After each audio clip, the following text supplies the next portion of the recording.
Part 1. Whispers from the Void. A home among the stars. Haven Point wasn't much to look at from orbit, just another small blue-green marble hanging in the vastness of space, tucked away in the outer reaches of the Helios sector. To the Galactic Confederation, it was merely Colony HS 379, a footnote in their expansive records. To the 5,000 humans who called it home, it was everything. Director Vivian Reeves stood at the window of her modest administrative office, watching farmers in the distance working the stubborn red soil. 93 years of human habitation had slowly coaxed the alien terrain into yielding earth crops, though the process had been arduous. The first generation of settlers had nearly starved. Now, fields of wheat and corn stretched across the valley below, rippling like golden waves under Haven Point's orange-tinted sunlight. The supply shipment from Confederation Central is 3 weeks late, said Owen Thatcher, the colony's chief engineer. His weathered face was permanently etched with laugh lines, though he wasn't smiling now. That's the third delay this year. Vivian nodded, her silver-streaked brown hair pulled back in a practical bun. The Confederation has bigger concerns than our little farming colony. The border disputes with the Altrian Alliance are heating up again. We're not just farmers, Owen protested. The mineral samples my team pulled from the northern ridge could revolutionize quantum communications. If Central would just... A sharp beep from the console interrupted him. Frowning, Vivian moved to the terminal and tapped the screen. Unusual readings from the outer sensor array. Meteor shower? No, she said, studying the data. Too organized. Too deliberate. A chill ran down her spine as the pattern became clear. These are ships. A lot of them. The visitors arrive. The first of the Crithid warships broke through Haven Point's atmosphere just before dusk, their obsidian hulls absorbing what remained of the day's light. They didn't announce themselves. They didn't request landing clearance. They simply came, massive and silent, like predators stalking prey. Juno Reed was the first to see them up close. The 30-year-old botanist had been collecting samples in the western forest when the shadow passed overhead, blotting out the sunset. She froze, sample case clutched to her chest, as the massive vessel, easily 5 times larger than anything humans had built, descended toward the colony center. She didn't run. Not yet. Curiosity overcame fear as smaller craft detached from the mother ship, spiraling down like falling leaves. Perhaps they were peaceful, she thought. Perhaps they were simply lost or curious, or... The first energy blast struck the colony's water treatment facility, vaporizing it instantly.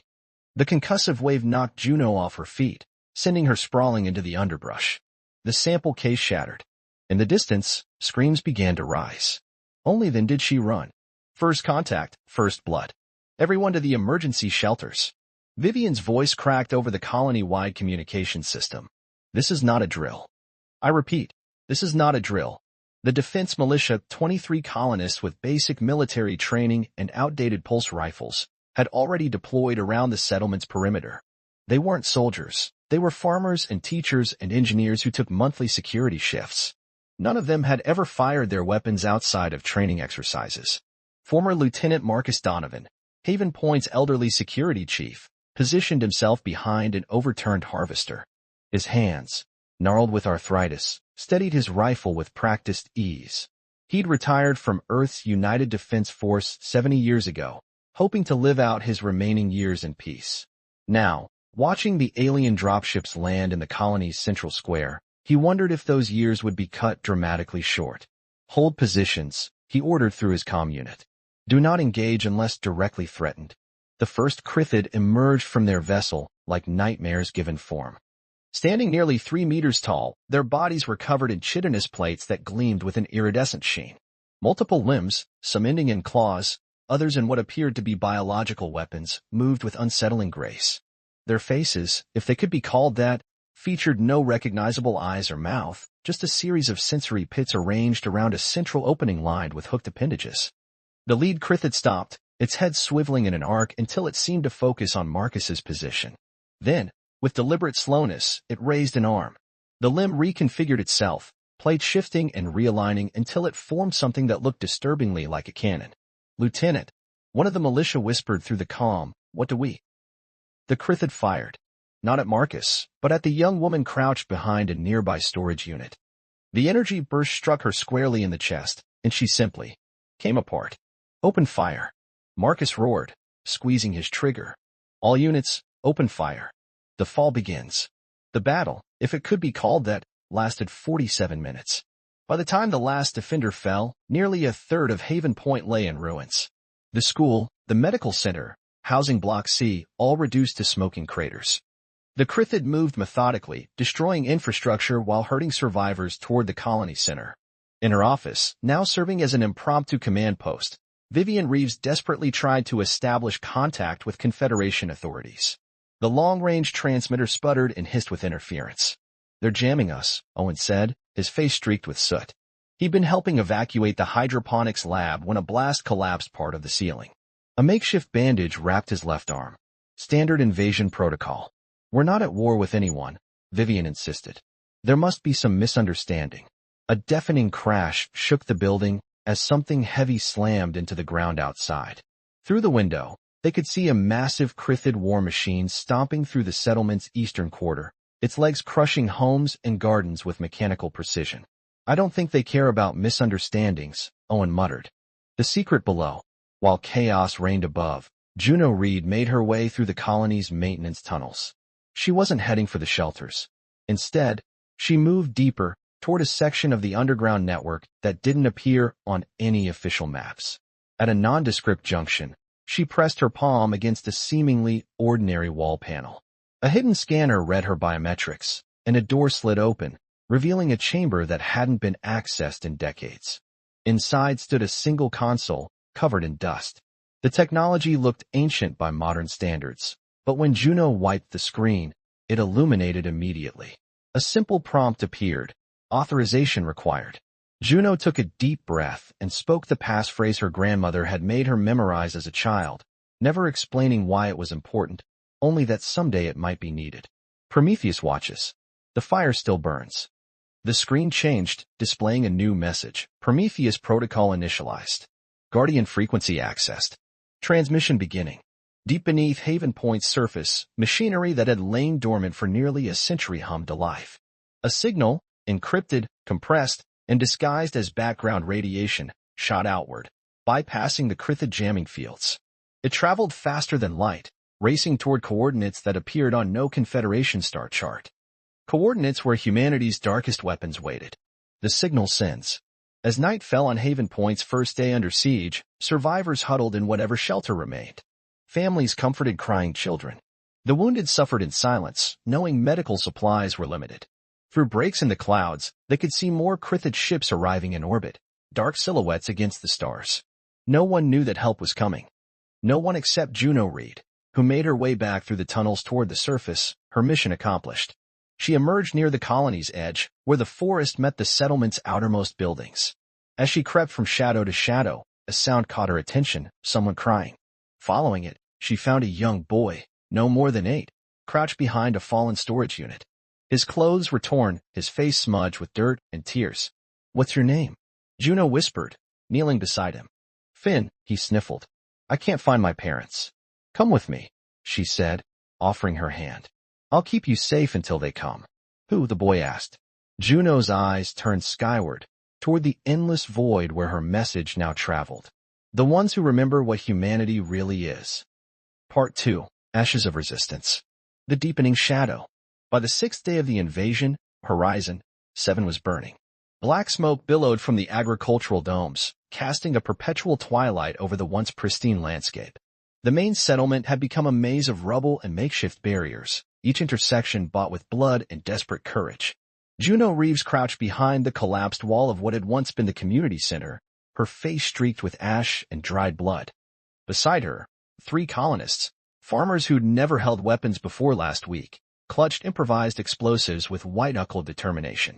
"Wait for my signal," she whispered, watching as a Vraxian patrol moved methodically through the street. Their armored forms moved with mechanical precision, energy weapons humming with lethal potential. "Remember, aim for the joints in their armor." When the aliens passed the designated spot, Juno nodded sharply. The explosives flew in perfect arcs, detonating against the Vraxians' carapaces. 2 fell immediately, their exoskeletons breached. The others whirled with alarming speed, returning fire that reduced their cover to molten slag. "Fall back," Juno shouted, helping a wounded colonist to his feet. Tunnel 7 go. As they retreated, she caught a glimpse of something new. The Vraxians were collecting their dead, dragging the bodies with solemn care. It was the first hint of sentiment she'd seen from the invaders. They can bleed, she thought grimly. That means they can die. The breaking point. In the underground command center, Marcus Harlow studied the holographic map with growing concern. Red indicators showed Vraxian positions, steadily encroaching on the blue zones still under colonial control. Their strategy was becoming clear. They weren't trying to exterminate the humans, but to capture them. They've taken 63 people from the eastern sector, reported Dr. Thorne, his medical jacket stained with substances best not identified. Loaded them onto transport vessels. No casualties during the captures. They're using some kind of neural suppressor. Director Ortega looked up, her face haggard from sleepless nights. Where are they taking them? Unknown, replied Technician Reed. But I managed to salvage components from their damaged equipment. Their technology is strange. The design principles are like nothing in our databases. The door slid open, admitting Lydia Way, the agricultural engineer. Her left arm was now encased in a crude splint. We've lost the southern farms, she announced.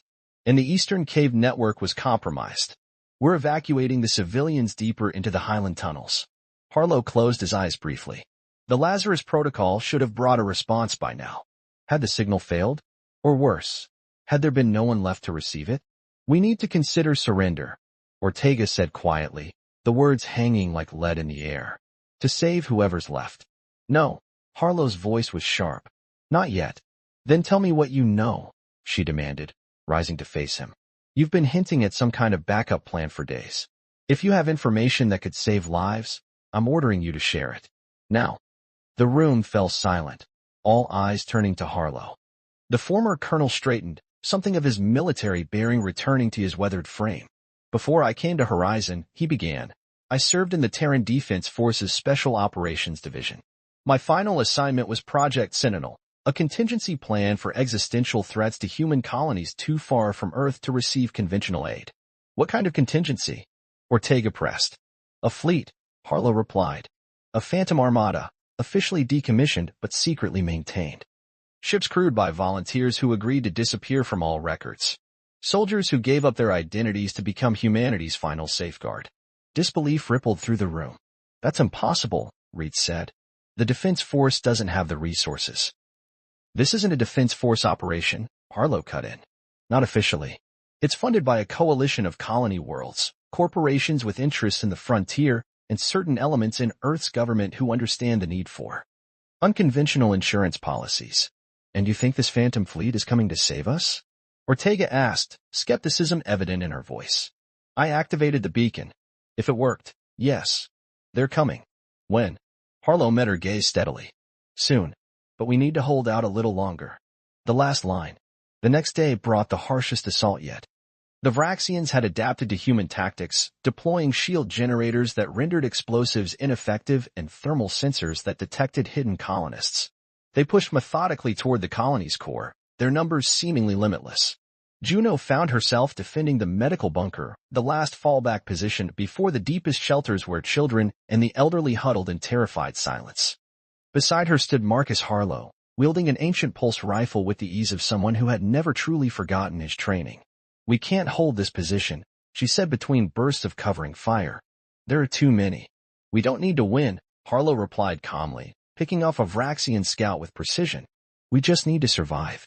A thunderous explosion shook the tunnel, showering them with dust and debris. The barriers at the entrance had fallen. The rhythmic march of Vraxian troops echoed down the passage. Whatever miracle you're expecting, Juno said grimly, now would be the time. As if in answer, the ground trembled beneath their feet, not from explosions, but from something far more powerful. The air pressure changed abruptly, ears popping painfully as something massive displaced the atmosphere above. Harlow's comm unit, silent for days under Vraxian jamming, suddenly crackled to life. A voice, female, cold as steel, spoke 3 words that changed everything. Sentinel acknowledges Lazarus. A smile crossed Harlow's weathered face. Right on time. First contact redux. The Vraxian command vessel hovered above Horizon 7's central plaza, a monument to alien power and technological superiority. Within its control chamber, Sub-Commander Vex Carroll observed the subjugation operation with satisfaction. The human resistance had been stronger than anticipated, but ultimately futile. Soon, this outpost would be stripped of resources and viable specimens, another successful expansion of the Dominion. A subordinate approached, mandibles clicking in the Vraxian equivalent of concern. Sub-Commander, long-range sensors detect anomalies in near orbit. Specify, Vex Carroll demanded. Unknown signatures. Multiple contacts emerging from impossible trajectories. Before the sub-commander could demand clarification, the ship's alarms blared. The main viewscreen flickered, showing orbital space above Horizon 7. Where moments before there had been nothing but stars, now hung vessels of unmistakably human design, but unlike any human ships in Dominion intelligence records. They were massive, angular leviathans with matte black hulls that seemed to devour light rather than reflect it. No identifying markings, no broadcast signatures. As Vex Carroll watched in stunned silence, more ships appeared, not dropping from hyperspace, but simply materializing, as if they had been there all along, hidden behind veils of impossible technology. The lead vessel broadcast a message on all frequencies, translated perfectly into Vraxian language patterns. This is Admiral Valeria Rhodes of the Terran Sentinel Fleet to invading forces. You have attacked a human colony. You have taken human lives. There will be consequences. In the tunnels below, Harlow's comm unit relayed the same message. Around him, the exhausted defenders looked up with bewildered hope as the sound of Vraxian troops retreating echoed through the passages. Who is that? Juno asked, her voice barely above a whisper. That, Harlow replied, is the consequence of underestimating humanity. Above them, the sky lit up as the first salvos were fired, and Horizon 7's darkest hour suddenly blazed with the promise of dawn. Part 3. Retribution's Dawn. From the shadows, the Sentinel fleet descended upon Horizon 7 like a storm from legend. Drop pods pierced the atmosphere, leaving trails of blue fire as they hurtled toward the surface. They landed with precision, surrounding Vraxian positions in perfect tactical formation. From these pods emerged soldiers unlike any the colonists had ever seen. Clad in midnight black combat suits that seemed to shift and adapt to their surroundings, they moved with uncanny speed and coordination. Their helmets revealed no faces, only reflective visors that mirrored their enemies' own confused expressions back at them. Juno Reeves watched from a collapsed building as a squad of these shadow warriors engaged a Vraxian patrol that had been hunting her team for hours. The aliens fired first, energy weapons carving deadly arcs through the air, but the soldiers simply weren't there when the blasts landed. They moved like ghosts, each step precisely calculated, each shot finding vulnerable seams in the Vraxian armor. Who are these people? Whispered a young colonist beside her. I don't know, Juno replied, transfixed by the deadly ballet unfolding before them. But they're on our side. In the command bunker, Marcus Harlow's communications unit had become a direct line to the newcomers. Admiral Valeria Rhodes' voice was crisp and authoritative as she outlined the situation. Colonel Harlow, we've established orbital superiority. Ground teams are engaging all Vraxian forces. We're deploying medical units to your designated safe zones. Harlow looked at Director Ortega, whose face reflected a mixture of relief and wariness. How did you find us so quickly? He asked. The Lazarus Protocol includes colony schematics and population data, Rhodes replied. We've been preparing for this scenario for 15 years, Colonel. Ever since you joined the Sentinel program. Ortega's eyes widened. 15 years? You've been expecting an attack all this time? Harlow's expression remained neutral. Not expecting. Preparing for. There's a difference. The Admiral's arrival. 3 hours after the initial orbital strike, a sleek command shuttle descended near the colony's ruined communications tower. A squad of Sentinel troops secured the landing zone, their formation opening to reveal a single figure descending the ramp. Admiral Valeria Rhodes was tall and imposing, her dark skin contrasting sharply with the silver of her close-cropped hair. She wore a uniform without insignia or identifying marks, its only adornment a small pin shaped like a watchful eye. Her movements were precise, economical, betraying decades of military discipline. Harlow stood at attention as she approached, muscle memory from another life taking over. At ease, Colonel, she said, her voice warmer in person than over the comms. You've done well. Barely, he replied. If you'd arrived a day later. But we didn't. She surveyed the devastated colony with sharp eyes. The Vraxian command vessel attempted to flee the system. We disabled it. Their ground forces are being systematically eliminated. Director Ortega stepped forward. I'm Naomi Ortega, civilian administrator of Horizon 7. I think we deserve some explanations. Rhodes nodded respectfully. You'll get them. But first, we need to secure your people and begin medical evacuations. Evacuations? Ortega asked, alarmed. This is our home. And it will be again, Rhodes assured her. But the Vraxians weren't here by accident, Director. This was a test, a probing action to assess human defenses in frontier regions. There's more to this than you realize. Truth and consequences. In the colony's partially destroyed administration building, now converted to a field hospital and command center, the survivors of Horizon 7 gathered to hear Admiral Rhodes speak. Medical teams from the Sentinel fleet moved efficiently among the wounded, applying treatments far beyond the colony's modest capabilities. Rhodes stood before the assembled colonists, her presence commanding complete attention. 30 years ago, she began. Earth's intelligence services detected transmissions suggesting the existence of multiple advanced civilizations beyond our explored space. Most were benign or uninterested in expansion. The Vraxian Dominion was different, a species that views all others as resources to be harvested.